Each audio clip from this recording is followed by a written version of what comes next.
Well, I think Juliana explained it thoroughly. I have a few things to add. I must say that what is fundamental is the awareness of the things that happen. Being aware and involved, grasping the meaning of what is happening. We are full of news, full of events that happen. But I believe that living in the moment also means entering a bit into those things, grasping the meaning, understanding what is happening, to know. Not stopping at information. Information is one thing, knowledge is another. Start from information, but know and understand. I believe this is the fundamental point that we have. Because underneath, you see, I believe our time is very much characterized by loneliness, by being alone.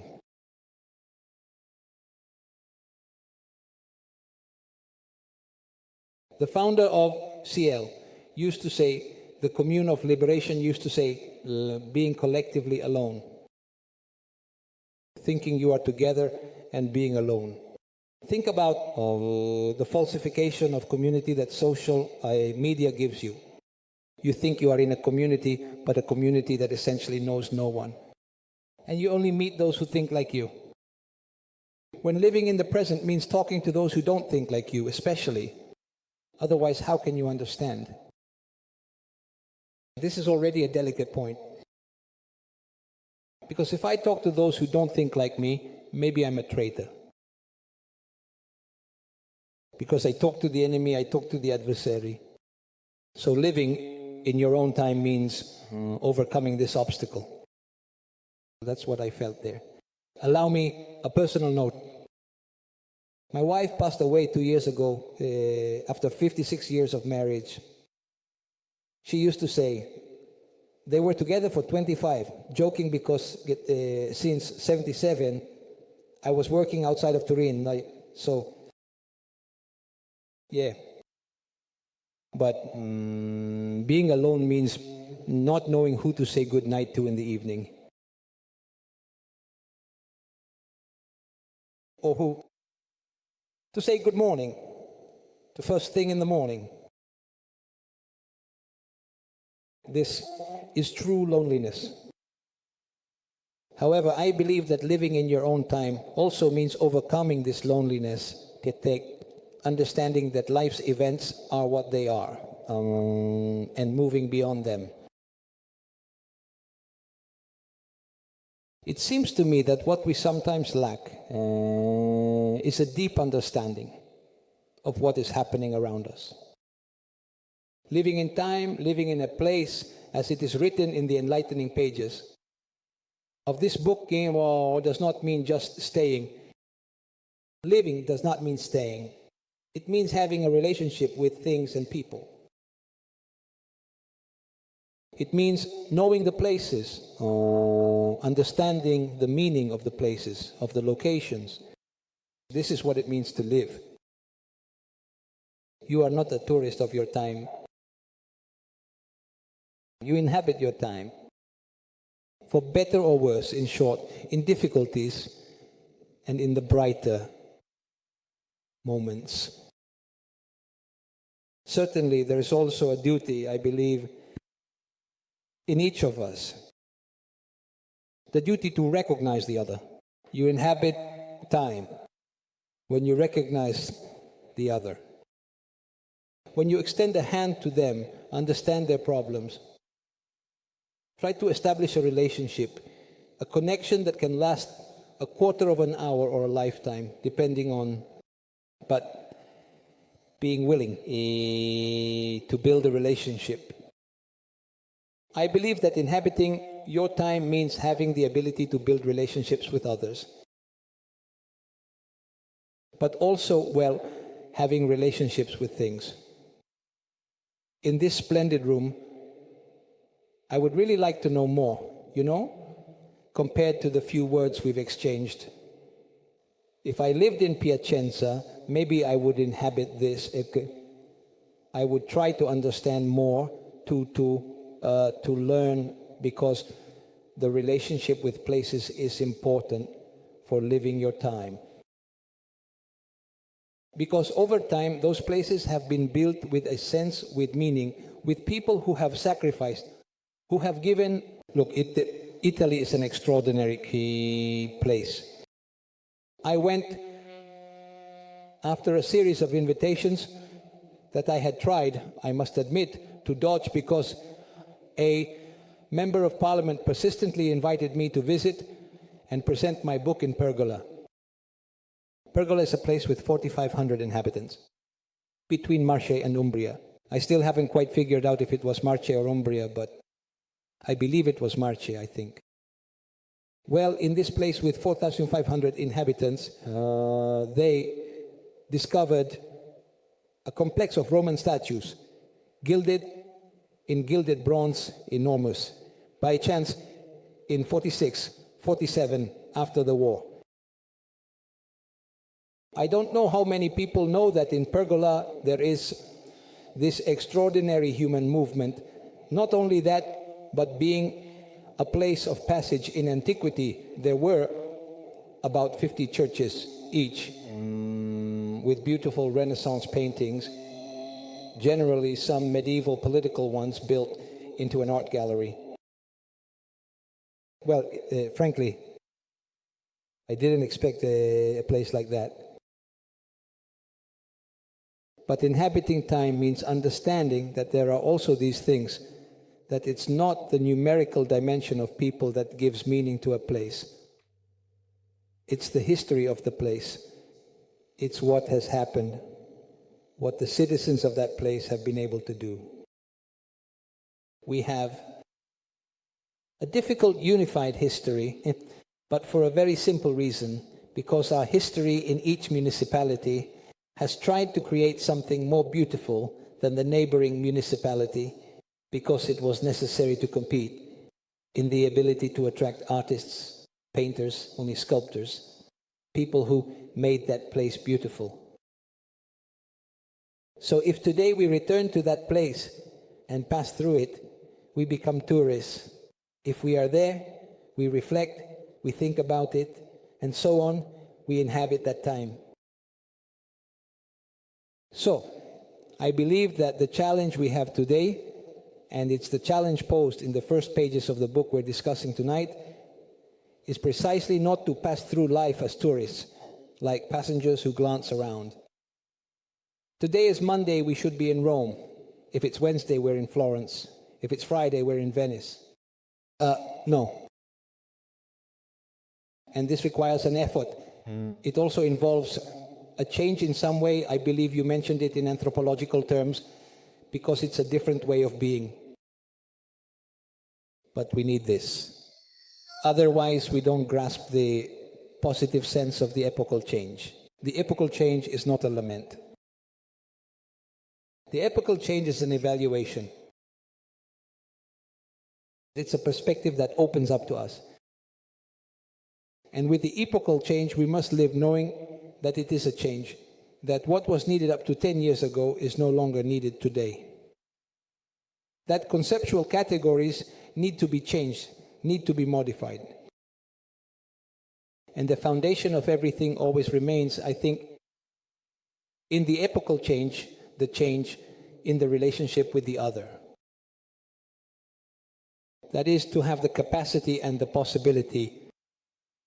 Look, each of us is a bundle of affections, feelings, knowledge, relationships. One must be of the other.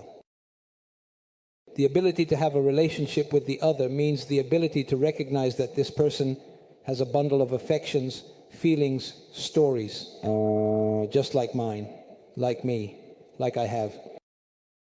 And by talking to him, by discussing with him, I can integrate and understand more. I can understand more about the time in which I live, whether he has suffered, whether he has not suffered, whether he has been well, whether he has been unwell. And all this I believe it gives a meaning to living. Living in one's own time means recognizing the value of others. In short, this seems crucial to me. Regarding the issue of whether it is secondary or not, well, in the book there is a fundamental point, in short. The Enlightenment has given us everything it could give us. I have the impression that we need a new philosophy of life. Of course, considering the positive aspects, which are actually minimal, but at a certain point, it stopped. The process stopped because it couldn't go further. There was a need. So I think that's it. I was reading on the train a book by a Korean writer who is German, which is now being published in Germany, about anxiety and hope. I didn't agree with it. I read almost all of it, but it doesn't seem that way to me. But I think that inhabiting time also means nurturing hope. Look, hope is not, sitting and hoping. Hope is built. If I hope, I must build what I hope for. It's not that I expect something to fall from the sky, something I'm waiting for. I believe that hope is very important as a driving force of life and as a driving force in relationships with others. Because if I hope in a positive sense, I don't just wish for something to happen. I start rolling up my sleeves and making sure that the thing I want to happen, hope to happen, can really happen. I hope to pass the exam, but if I don't study, I won't pass it. And so I have to get busy. So I have the impression that hope is one of the components of the time we live in, and that it helps us overcome even the anguish that some of the events happening confront us with, right? How do you overcome the anguish of children being killed in various parts of the world? Look, the death of a child is more than the death of an adult, because that child still had to live, was supposed to live their life, build themselves, had hopes perhaps, wanted to do things, and someone prevented them from doing so. And the one who prevented them does not answer for this prevention. Those who have decided to wage war or make peace or call a truce and so on do not answer for the dead lying on the streets. These are different matters. Deciding to attack that country or to defend that country falls outside the responsibility for the consequences. Those consequences, those who then drowned in the Mediterranean because no one saved them, because there was no order to save them, and so on. Or those who die in the various wars that are happening in Sudan, in Gaza. Each of those people, look, it's dramatic because there is one of those who wanted a life. Wanted a life. And others, we don't know where, in some palace, decided that those people should not have that life. This means inhabiting the you and truly understanding what is happening. That then around those tables, people gather who decide whether to go or not to go to a place. And from this going or not going, it means that people die or live. Children die or live. Not to soften the idea of children, because a child is something different from everything else. A child is a repository of hopes, of possibilities for growth, of possibilities for change as well. But all of this slips out of our hands. So it seems to me that living in one's own time means being well aware of what is happening around, trying as much as possible to change it for the better, but above all, recognizing the value of others as a prerequisite for living peacefully in the time in which we live, and also with commitment and shared responsibility. Because if there is no commitment and responsibility in living, I believe that dwelling is merely existing. Regarding this topic of relationships, which I find very interesting, it is certainly an aspect that is also extensively covered in the text. I would like to know, since friendship is also discussed, what can help in dwelling and thus cultivating these relationships and therefore in relating to others and recognizing differences. At a certain point, the theme of friendship is introduced. I will also read a piece from the text here. Yes, friendship is certainly one of God's greatest gifts. I have been blessed, as William says, with many friendships over the years. It is important because, first of all, it reassures you that you can be heard, understood, and that someone will respond to you. A good friend does not necessarily agree with you. In fact, some great friends can be in deep disagreement. However, a good friend tells you, I don't agree, but I want to understand more. So I wanted to understand, starting from your experience, how this dimension of friendship has entered your life and how it has helped to live relationships with openness, right? How has it also facilitated this dwelling, right? A place, a time, a space. Ultimately, when we talked about loneliness earlier, a man alone is finished. I had a somewhat complicated life, let's say, because my mother was Jewish, my father was a communist, so they were not in the best conditions, let's put it that way. Both of them. A brother of my father was in the resistance in Milan. He was captured and taken to Mauthausen and killed. Another was killed by the fascists in Puglia. And the mother told the remaining son, my father, who was a journalist, to try to leave, or they would get rid of him too. My father decided to go to Ethiopia, where it seemed there was more tolerance, less intolerance towards these matters. Upon arriving in Ethiopia, he married my mother, who was from Milan and 17 years younger. Back then, marriages were conducted by proxy because women couldn't go to the colony unless they were married. That was the rule. They got married by proxy. My father, who was a somewhat eccentric character, forgot to pick up his wife at the airport when she arrived. This, as you might say, was already a problem. My father was the kind of person who, when my firstborn was born, and as there are beautiful babies and ugly babies, my son was an ugly baby. My father looked at him closely and then said, Luciano, let's hope he's intelligent because, well, beauty. I wouldn't have spoken.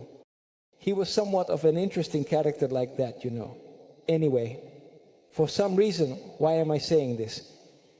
Then there were various issues, and I lived for a certain period in Puglia, where I had a very close friend. He was a schoolmate. Then he decided, after university, to study mathematics. In Pisa, I decided to study law. He couldn't pass analysis 1. Let's say I gave him a hand. I can't say how, otherwise it would be a crime, even if it's now time-barred anyway. He took the exam in his place, just to be clear. Back then, there was no student ID, no photo, so.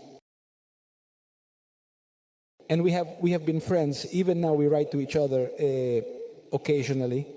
His name is Stefano. I sent him greetings, but we were very good friends. And that is a friendship that has lasted over time. Even if we don't see each other anymore, we might see each other once every 2 years, once every 3 years. But it's as if no time has passed. That is a friendship. another type of friendship. I go to the mountains, or rather, now, I go to the plains, let's say. I go to the mountains. Usually, the first hikes I do alone, because I prefer to do them alone. And then with one or two friends with whom we walk for hours without talking. But we are friends.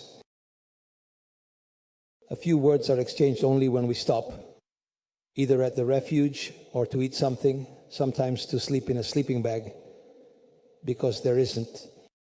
For the route, there were no places to sleep, or when we reach the peak, as those who go to the mountains know, we shake hands when everyone has reached the top. But friendship without words, let's say, right? But there was friendship, it was true friendship. There was no need to talk. So much so that when a fourth friend joined the three of us, also silent, my daughter said, "It will be all chatter," because she understood that there had been total silence. So that was another form of friendship. In parliamentary life, I happen to have friends, true friends, because parliamentary life is competitive. And so, it's not easy to have friends, but I had them. And this made me very happy. When I stopped being a parliamentarian, as I was jokingly saying at the table, I spent 30 years in Parliament. That is, when they first proposed that I enter Parliament, I had just finished some trials of national significance, and I was very doubtful about accepting the candidacy proposal because I didn't like the idea of investing the institutional consensus I had gained as a magistrate into the realm of political consensus. It's an afternoon, I was at home working, and I received a phone call from a lady who said, "I am the secretary of the Honorable Berenguer. The Honorable Berenguer would like to speak with Dr. Violante." I said, "That's me." Berenguer comes on the line and says, "Doctor, I know that the party of Turin has asked you to run as a candidate and that you have reserved your decision. You also discussed it with the Honorable Spagnoli. And now I'll explain why I'm making this transition and that you haven't decided yet." He says, "Look, Honorable, I am very grateful, but I do not intend to accept explaining the reasons." And he said, "Look, I completely agree, because if you had accepted, I would have asked you to hold off, because I also disagree with using the consensus gained on a judicial, institutional level, etc., for political consensus." This Ugo Spagnoli was a friend of mine, one of the great friends of my political life, who taught me a lot of things. He was older than me. He taught me especially to listen. In political activity, listening is extremely important. Speaking is not important. Listen, because everyone has something to teach you. And so I had this friend who taught me what it means to be a parliamentarian. I thought I would do it for a short time. Back then, 10 years was the maximum. And since I knew I couldn't return to being a magistrate after 10 years of political life, I took the exam for the chair of criminal law and I won it. So I left the judiciary calmly because I was worried about having to return and be a magistrate. So one thing this friend taught me was, look, in politics you need to be free to say enough. Now I'm leaving. I'm no longer interested. I don't like it anymore. I've given what I could give, etc. And it was an important lesson. So I happen to have several friends. Among the quiet ones, among those with whom I had to study Calculus 1, the one who taught me to... Now, I don't know. I have people who are friends to me indeed. but friends in the sense of exchanging deep and ongoing confidences.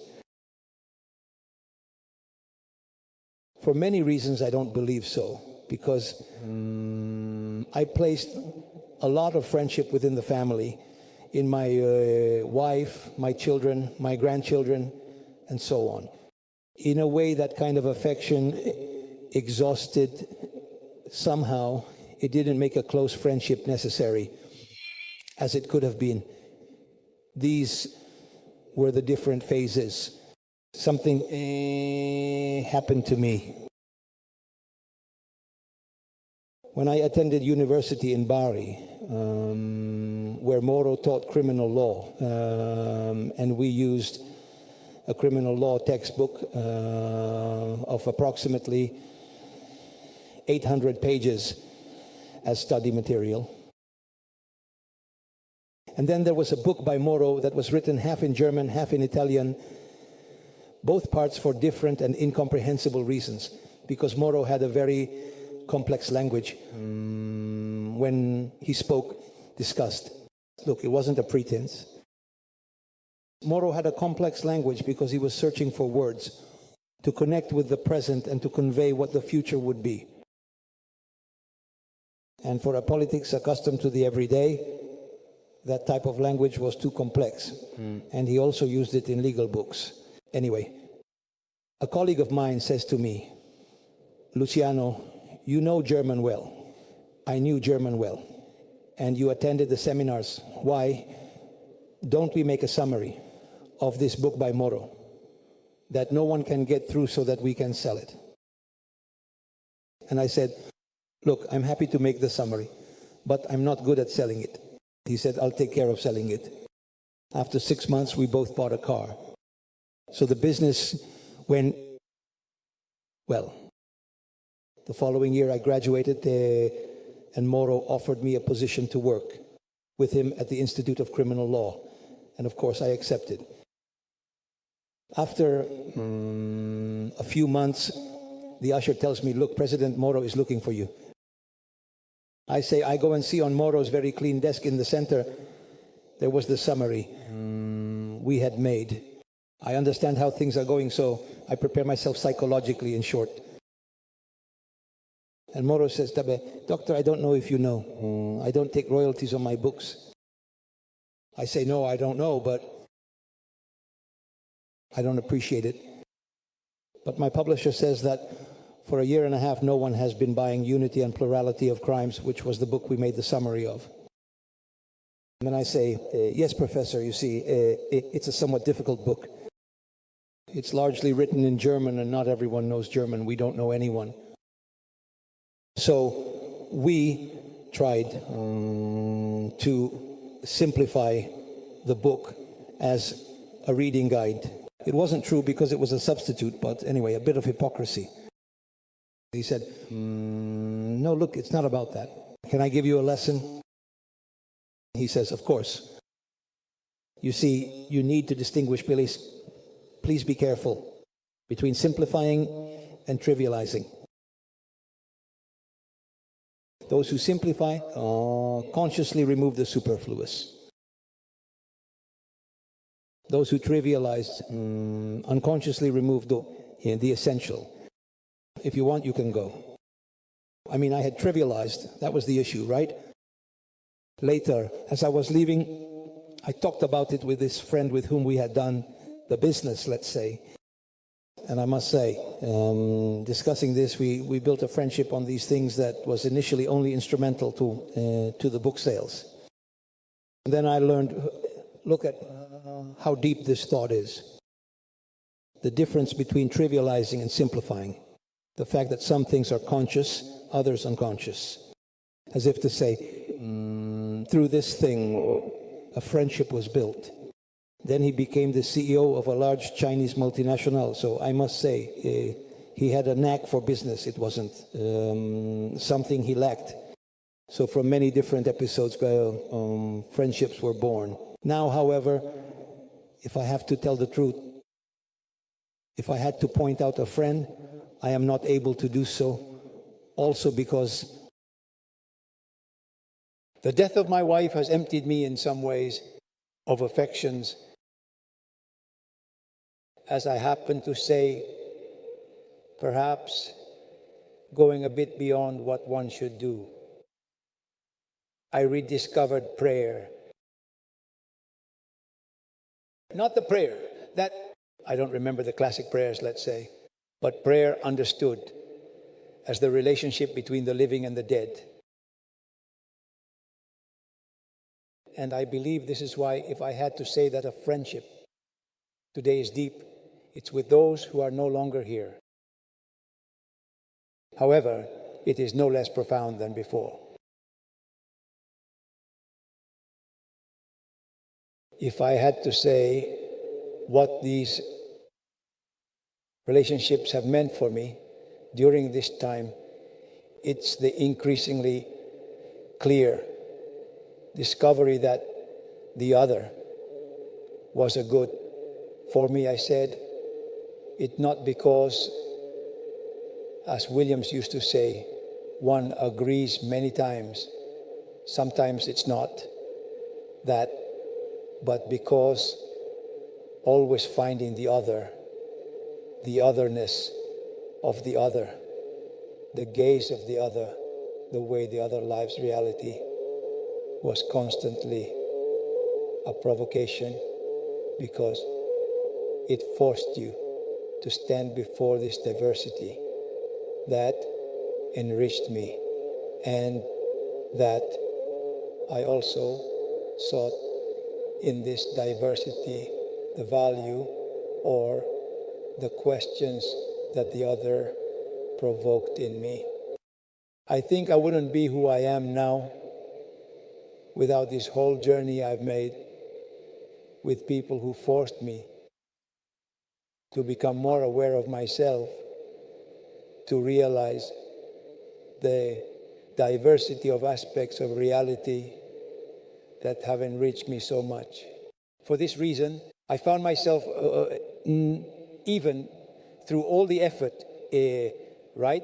Because it's not immediate many times when you have to deal, Upuri, with this diversity. But this formula that I have used many times, that the other is a good, I found it within myself as a recognition through the struggles of living.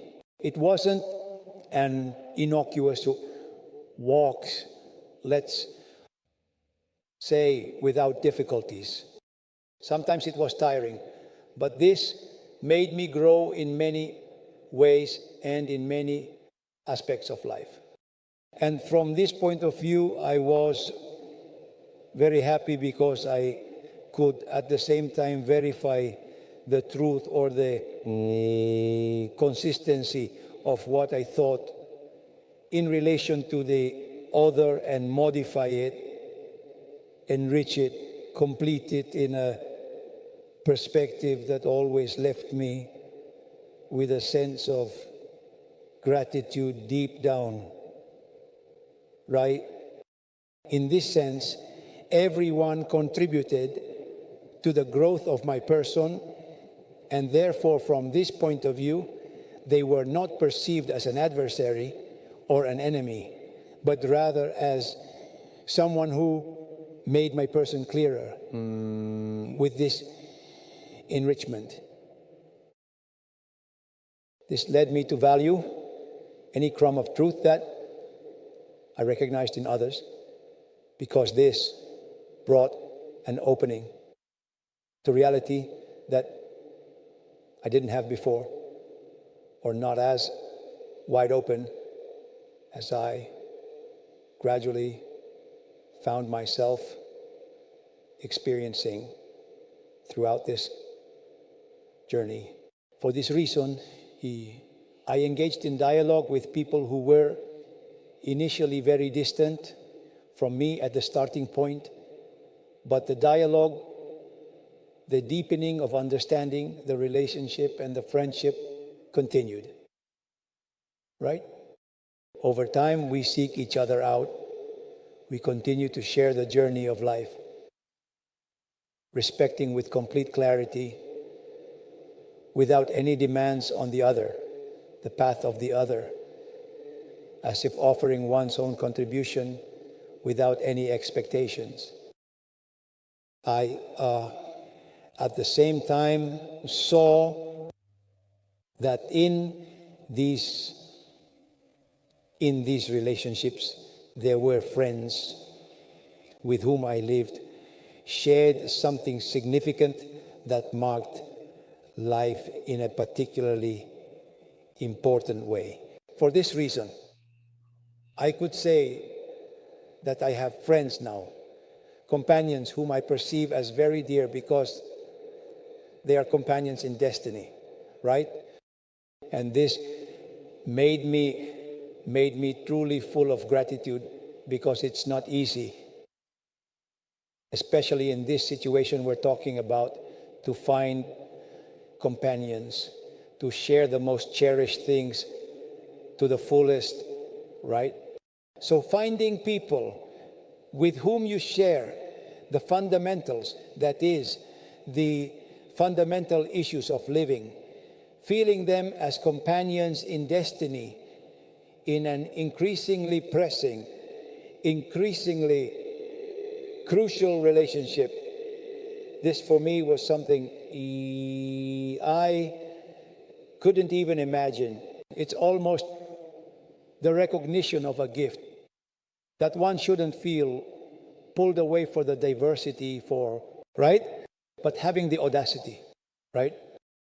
To take the risk, because I say, you discover things you didn't think could be discovered, because many times the initial difference seemed like a warning.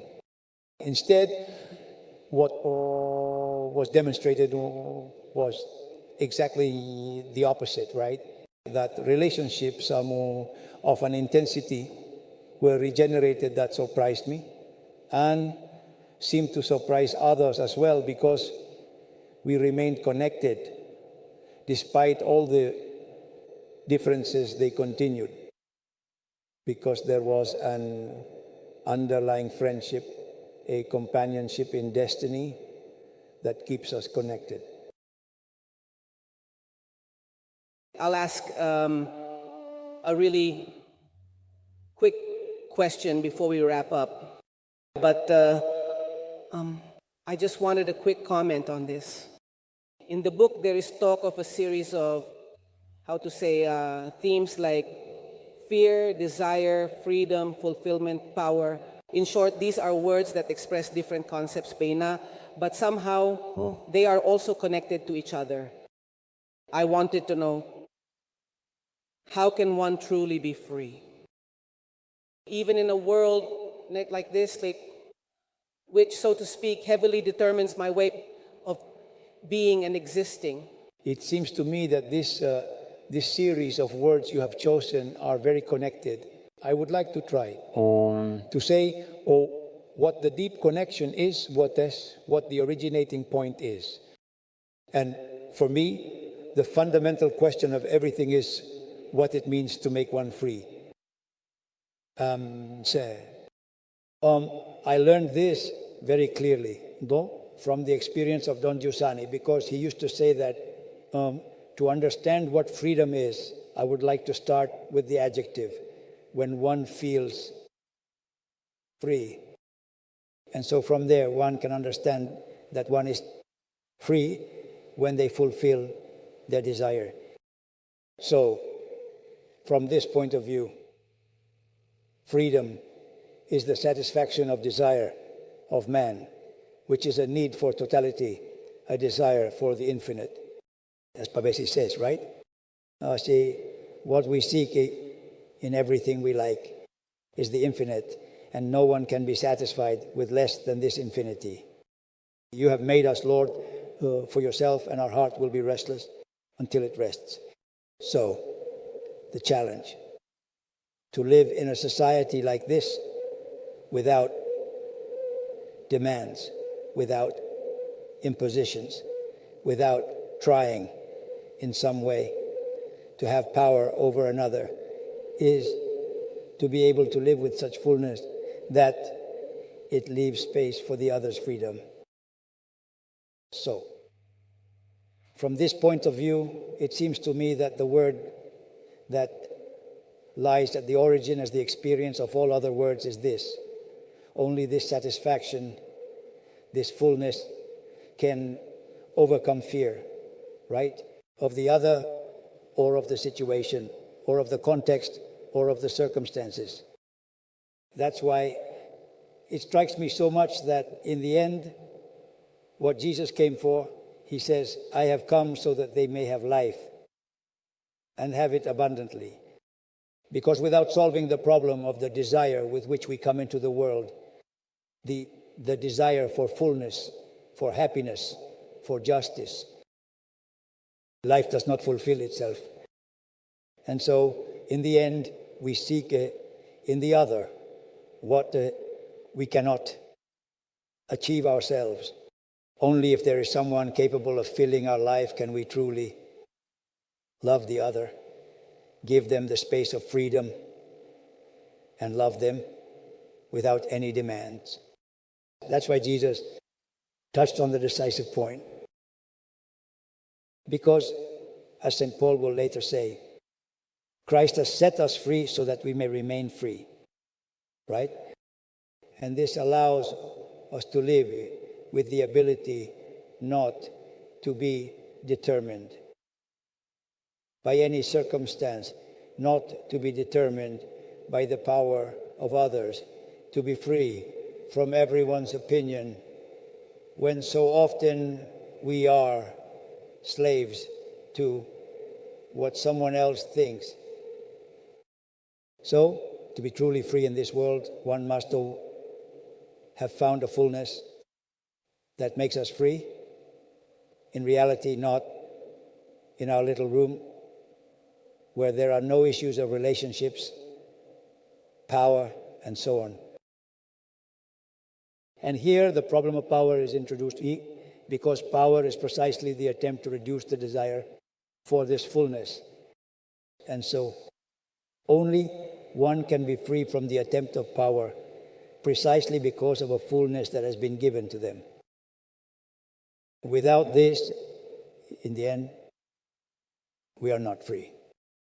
We are free many times when we are alone in our thoughts, but then in relationships, in the bond with others, many times we see that we bend or run the risk of bending to the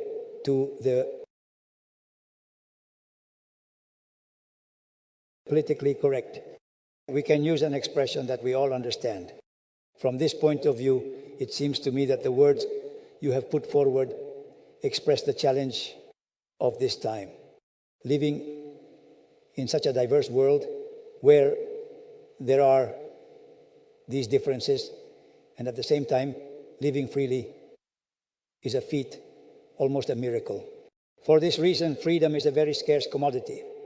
In fact, in reality, when one sees it, a free man, as Peggy says, right? This is a miracle.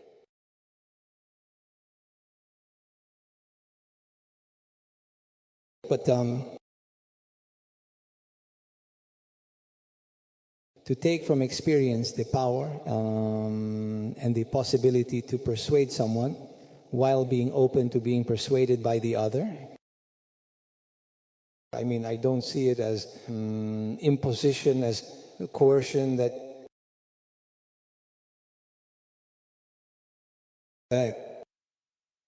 if you allow me, one of the first days I was in Parliament in 1979 AD, as I explained, because otherwise we go too far back.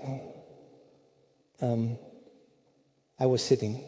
A parliamentarian from Puglia was sitting next to me, who was twice as tall and twice as big as me. Every time a parliamentarian from Messina spoke, he would shout against them. I tried to hold him back, but it was an act of pure goodwill because he was twice my size after all. And then, on the second day, when he was doing these antics, the floor secretary, who is the one that organizes the work of the parliamentary group in the chamber, approached him and said, listen, here we are about to talk with those who don't think like us. Here we are about to talk with those who don't think like us. So when the session ends, go to those two, offer them a drink, and settle it there. And the other says, this Apulian deputy named Siculo, but they are always wrong. And the other replies, it is statistically impossible for the opponent to always be wrong. There were two lessons in parliamentary life, very important for me. First, here we are among those who don't think like us, so. Well, the strength of parliament is that there are different forces that think differently. Otherwise, what is the point of a parliament? And the second is that it is not possible for the other to always be wrong. And then, over the course of 30 years of parliamentary life, I learned that the true power, at least in that branch of experiences I've had, is to try to persuade while being open to being persuaded yourself. Try to understand what the other person's point of reasoning is on which you can weave a dialogue. Well, so much so that they taught us to distinguish between parliamentary discourse and political discourse. Political discourse is when you do it in the square. And essentially, you have to make those who listen to you feel like a part of the story you are telling. In Parliament, it's different. In Parliament, you have to pay attention to what the opponent has said and say, for example, I don't agree with many of the things they said, but on this matter, I would like to understand better, because perhaps on this matter we can find common ground. That is, parliamentary debate is aimed at persuasion. Political debate is directed towards pure proclamation, the debate that takes place in the public square, and so on. And I understood, or at least it seemed to me, that power, at least in that context, consists of this. Regarding freedom, it was suggested to me that freedom is about doing the right thing, not just what you want to do.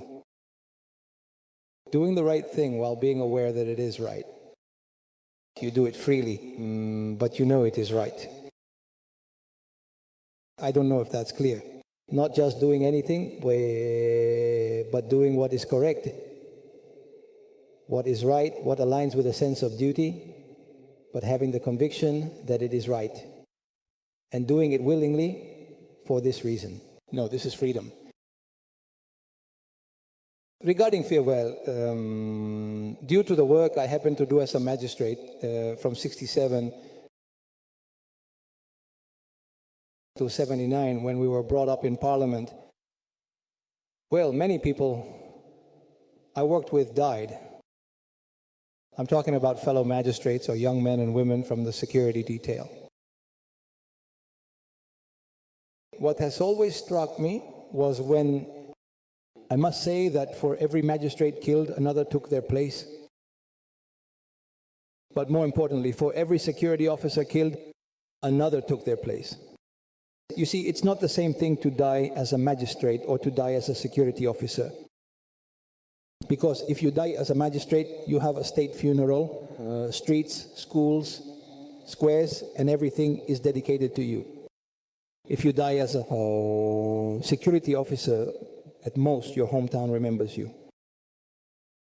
We all know the names of Falcone and Borsellino, but does anyone remember the names of those who died with them? There are first-class deaths and third-class deaths. This is not acceptable in a civilized country. And yet that's how it is. Because you see, the strength of a country lies in the strength of the humble, the strength of those who know they can take risks, but do it anyway because they feel it is their duty. And at that stage, there was no fear because you knew that was your duty. So you had chosen it as a profession and so on. But I remember a phrase said by a magistrate from Milan. We were At the time, I was coordinating the prosecutors against terrorism from the Ministry of Justice. And he told me, we were young, the insurance, at that stage, we didn't have life insurance, we had small children. My wife was a magistrate like me, so the family economic situation, so to speak, but others did not have these conditions. And Emilio Alessandrini was the interlocutor, said, you know, sure, they can kill us. But the comforting thing is that even if they kill you, at your funeral, there will be many people who never knew you, but understood that you died also for them. And this helped you overcome the fear. It helped you overcome the fear. And so, as they say, what helps you overcome fear is understanding that there is something greater, something more important, for which it is worth risking what you have to risk, because that is your duty. These are the dimensions that I have experienced, also his experiences. I have experienced living with fear, freedom, power, etc. But above all, I believe what is important is to understand the other without presumption. It happened to me when I was in another profession, to interrogate a priest for a long time. It was an extremely hot July there in Turin. The interrogation started at 5, and by 9 we were still conducting it. He was a military chaplain, a prison chaplain, accused of smuggling notes from terrorists out of the prison and bringing them back in. In short, he was acting as a postman. He believed he was doing it for a good cause. The interrogation continued, and finally ended with both of us very tired. I give him the report to read, and he says, well, I don't trust that it was written. But can I tell you something? Yes, go ahead. You judges are wrong because you think you are always right. Instead, you should verify whether you are right or wrong. But you start from the point of view that you are right. I asked myself that question and saw that he was right. Very often, especially in those times which were very difficult, you started from a specific point of view. Then you would see whether or not there was evidence inside. And in that context, another story happened to me regarding this book, about interrogating a terrorism suspect in prison, who told me, but look, doctor, this interrogation is all useless, because you know that if I get out, I'll kill you. And so you'll leave me in here for who knows how long. And I said, no, look, there is evidence that you belong to the Red Brigades, and you will stay inside, otherwise not. I didn't have the evidence, and he was released. X years passed, I don't know how many. And on the train from Bologna to Ravenna, I remember I was going to Ravenna for, I don't know, an event, something. And there was a gentleman who approached me and said, are you Dr. Violante? I said, yes. Do you recognize me? I know him, yes. I'm not very good with faces myself, but anyway, I don't recognize him. I am. And he tells me his name. And I wanted to tell him something. I was in the BR. Well, I didn't have the evidence, though. Do you know why I didn't think of killing you? Because he released me and wasn't swayed by the terrorists, true, by the hypo, by the prejudice, let's say. If I don't have the evidence, I don't have the evidence. But why this? Because this happened. After the speech that priest gave me, you judges think you are always right. And so that this was very important because it made me understand to have more humility in dealing with issues, even at the risk of making a mistake, as in that case. But the mistake was justified by the fact that there were no elements on which a different judgment could be expressed. So I say this because these terms, fear, freedom, power, belong to the sphere of each of us, to how each of us has lived. That's what I mean.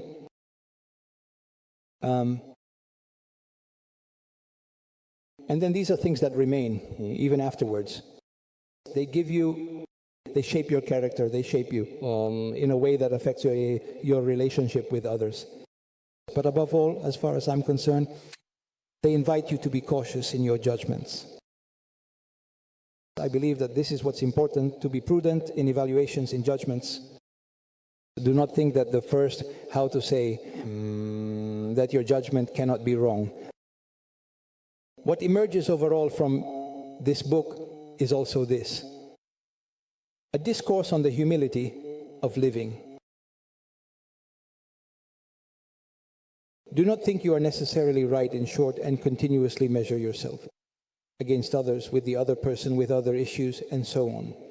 Here there is a, strongly religious angle within this. Some passages I understood, others less so. But I believe that what is important in this book is that it gives you a guide for living the time we have around us, right? I believe that this is, all things considered, the most important thing, living with an awareness of what is happening around you. This then gives you the freedom to act every day.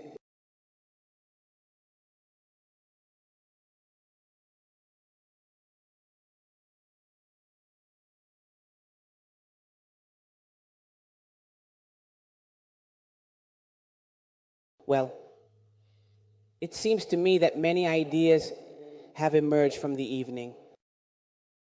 Many indeed, many provocations, many challenges. The book that I invite you to purchase and also to read can be found at the end of the book stall. Can't you hear? Can I hear myself? Okay. You can find it at the end of the book stall, and therefore you can purchase it. The book indeed concludes with this great, reading and provocation regarding this time that we have described in such a way. In short, if we want, also with aspects of discomfort, difficulty, drama, but the book indeed concludes by saying that this time is an opportunity, it is a challenge. It even talks about a gift, right? That is given to us precisely to discover, to delve into the knowledge of ourselves and others, and to rediscover Christianity as an answer to the questions that press in the hearts of all men. So, one of the words that came up, which evidently is the underlying theme of the book, is the word hope. And living without fear in the age of uncertainty is possible if this great small virtue, as someone said, which is hope, is present in our days. And precisely, by recalling Peggy, I wanted to conclude by saying, to hope, one must be very happy. One must have obtained and received a great grace. I wish everyone a happy Easter and a good evening to all. Goodbye.